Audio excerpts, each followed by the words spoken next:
Hi dears, അസ്സലാമലൈക്കും. Welcome back to science wonder world. ഇന്ന് നമുക്ക് നല്ലൊരു സ്വീറ്റ് റെസിപ്പി ആയാലോ. പെരുന്നാളൊക്കെ കഴിഞ്ഞ് ഇനി ലഞ്ചൊക്കെ കഴിച്ചാൽ ഒരു സ്വീറ്റ് കഴിക്കണം എന്ന് തോന്നുമ്പോൾ ഉണ്ടാക്കാൻ പറ്റിയ നല്ലൊരു റെസിപ്പിയാണ് മാംഗോ ഫിർണി. അപ്പോൾ ഇതെങ്ങനെ നോക്കുന്നതിന് മുമ്പ് എന്നും പറയുന്ന പോലെ തന്നെ എൻ്റെ ചാനൽ ആദ്യമായിട്ട് ആരെയും കാണുന്നുണ്ടെങ്കിൽ പ്ലീസ് ഒന്ന് സബ്സ്ക്രൈബ് ചെയ്യുക, ഫ്രണ്ട്സിനും റിലേറ്റീവ്സിനും ഷെയർ ചെയ്ത് ലൈക്ക് ചെയ്യുക, കമൻറ്റ് ചെയ്യുക. അപ്പോൾ നമുക്ക് ഇതെങ്ങനെ തയ്യാറാക്കാൻ നോക്കാം.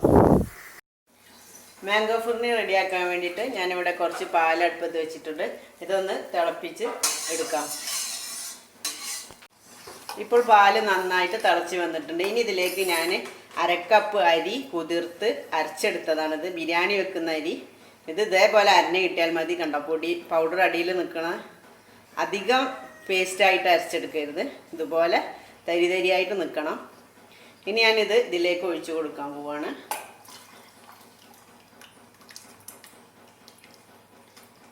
ഇനി നന്നായിട്ടൊന്ന് മിക്സ് ചെയ്തെടുക്കാം. ഇത് കുറുകി വരും, അടി പിടിക്കാതെ കൈ വിടാതെ ഇളക്കിക്കൊണ്ടിരിക്കണം.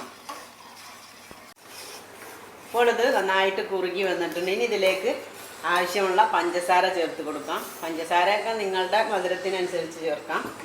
അതുപോലെ തന്നെ 2 ഏലക്കായ ചതച്ചെടുത്തതും. ഇനി നന്നായിട്ട് മിക്സ് ചെയ്തെടുക്കാം. കൂടെ കുറച്ച് കണ്ടൻസ്ഡ് മിൽക്കും ചേർക്കാം. ഇത് ഹോം മെയ്ഡ് കണ്ടൻസ്ഡ് മിൽക്കാണ്.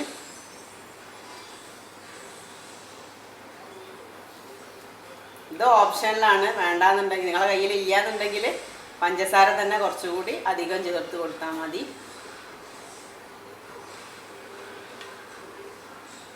ഇനി നന്നായിട്ട് അടി പിടിക്കാതെ നന്നായിട്ടൊന്ന് ഇളക്കിയെടുക്കാം. അണ്ടിപ്പരിപ്പ്, പീനട്ട്, ബദാമൊക്കെ കൂടെ ചെറുതായിട്ടൊന്ന് ക്രഷ് ചെയ്തെടുത്തതാണ്. ഇത് നന്നായിട്ട് ഇളക്കി കൊടുക്കാം.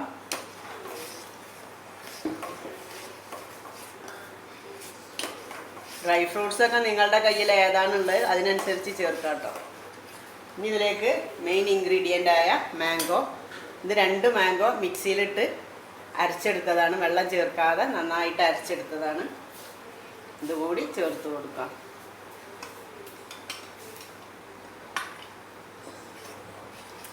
ഇനി നന്നായിട്ടൊന്ന് മിക്സ് ചെയ്തെടുക്കാം. ഇനി ഇതിലേക്ക് അവസാനമായി കുറച്ച് നെയ്യ് ചേർത്ത് കൊടുക്കാം. എന്നിട്ട് നന്നായിട്ട് മിക്സ് ചെയ്ത ശേഷം തീ ഓഫ് ചെയ്ത് നമുക്കൊരു സെർവിങ് ബൗളിലേക്ക് ഒഴിച്ചെടുക്കാം.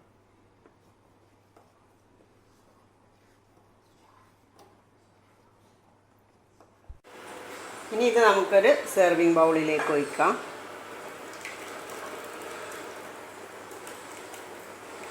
ഇതൊന്ന് ചെറുതായിട്ടൊന്ന് ചൂടാറിയ ശേഷം ഫ്രിഡ്ജിലേക്ക് മാറ്റാം.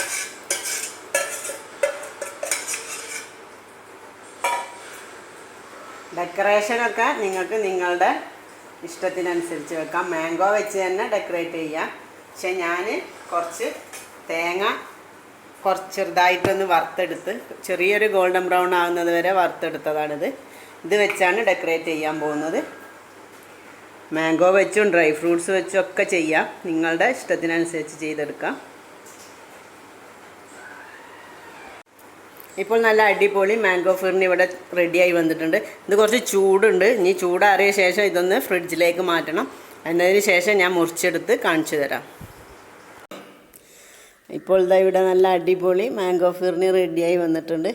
ഞാനിത് 2 മണിക്കൂറൊന്നും ഫ്രിഡ്ജിൽ വെച്ചിട്ടില്ല. കാരണം എൻ്റെ മക്കൾ അതിന് സമ്മതിച്ചില്ല. അവർ പിന്നാലെ നടന്ന് തന്നെ വെറുപ്പിക്കാൻ തുടങ്ങി. അപ്പോൾ പിന്നെ ഞാനത് എടുത്തു. അരമണിക്കൂർ പോലും ഞാൻ വെച്ചിട്ടില്ല. ഇനിയും ഞാനതിൽ വെച്ചാൽ ചിലപ്പോൾ നിങ്ങൾക്ക് വീഡിയോ കാണിച്ചു തരാൻ സാധനം അതിലുണ്ടായിന്ന് വരില്ല. അപ്പോൾ ഞാനതെടുത്ത് നിങ്ങൾക്ക് സെർവ് ചെയ്ത് കാണിക്കുകയാണ്. നിങ്ങൾ ചെയ്യുമ്പോൾ 2 മണിക്കൂറെങ്കിലും ഫ്രിഡ്ജിൽ വെച്ച് ഒന്ന് സെറ്റ് ചെയ്തെടുത്താലാണ് കൂടുതൽ ടേസ്റ്റ് ഉണ്ടാവുക. പുഡിങ്ങിൻ്റെ അതേ സ്ട്രക്ചറിലല്ല ഇതുണ്ടാവുക, ക്രീമി സ്ട്രക്ചറിലാണ്.